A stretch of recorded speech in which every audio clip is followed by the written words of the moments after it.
ചാലക്കുടി നഗരസഭയുടെ ആഭിമുഖ്യത്തിൽ നടുവം കാവ്യോത്സവം ഞായറാഴ്ച സംഘടിപ്പിക്കുമ്പോഴും നടുവം കവികൾ സ്മാരക മുനിസിപ്പൽ ലൈബ്രറിക്ക് ശാപമോക്ഷമാകുന്നില്ല.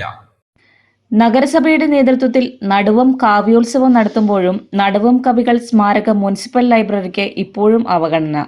നഗരസഭാ ഓഫീസിന് തൊട്ടടുത്തുള്ള ലൈബ്രറിയാണ് ഇപ്പോഴും അധികൃതരുടെ അവഗണന നേരിടുന്നത്.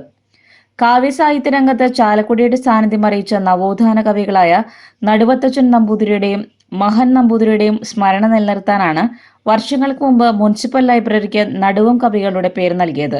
എന്നാൽ ലൈബ്രറിയുടെ പ്രവർത്തനങ്ങൾ സുഗമമാക്കാനുള്ള ഒരു താല്പര്യവും നഗരസഭാ ഭരണസമിതിയുടെ ഭാഗത്തു നിന്നും ഉണ്ടാകുന്നില്ല.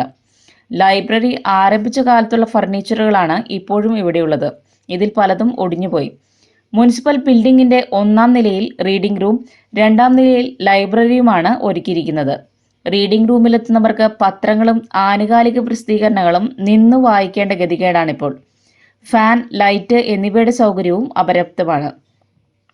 ലൈബ്രറിയിലാണെങ്കിൽ കാലുകുത്താൻ പോലും ഇടമില്ല. പുതിയതായി ലഭിച്ചിട്ടുള്ള പുസ്തകങ്ങൾ സൂക്ഷിക്കാൻ അലമാരകളില്ലാത്തതിനാൽ നിലത്ത് അടുക്കി വച്ചിരിക്കുകയാണ്.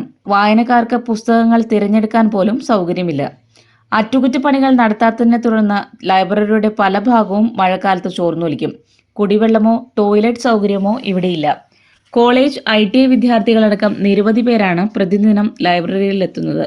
എന്നാൽ അടിസ്ഥാന സൗകര്യം പോലും ഒരുക്കി കൊടുക്കാൻ നഗരസഭാ അധികൃതർ തയ്യാറാകുന്നില്ലെന്നാണ് ഇവിടെ എത്തുന്നവരുടെ പരാതി. നടുവം കവികൾ സ്മാരക മുനിസിപ്പൽ ലൈബ്രറി എന്നെഴുതി വർഷങ്ങൾക്ക് മുമ്പ് സ്ഥാപിച്ച ഫ്ലക്സ് ബോർഡ് കാലപ്പഴക്കത്തെ തുടർന്ന് നിറം മങ്ങി ലൈബ്രറിക്ക് അപമാനമായി കിടക്കുകയാണ്.